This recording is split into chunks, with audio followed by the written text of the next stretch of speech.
शाहूनगरमधील पाणी समस्या वारंवार गंभीर. शाहूनगरमध्ये गेल्या अनेक महिन्यांपासून पाणी समस्या ही गंभीर होत आहे.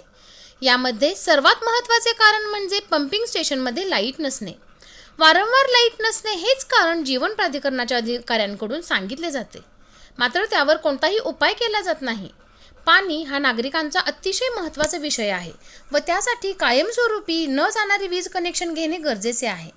ज्या पद्धतीने कलेक्टर ऑफिसमधील लाईट कधी जात नाही आणि तसेच निम्म्या सातारा शहराला पाणी पुरवठा करणाऱ्या जीवन प्राधिकरणाच्या पंपिंग स्टेशनमधील देखील लाईट अशाच न जाणाऱ्या लाईनवरून घेतल्यास ही तक्रार कायमची संपुष्टात येईल.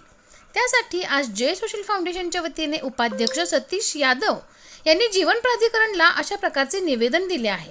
लवकरात लवकर त्यासाठीच्या उपाययोजना कराव्यात अशी विनंती करण्यात आली आहे.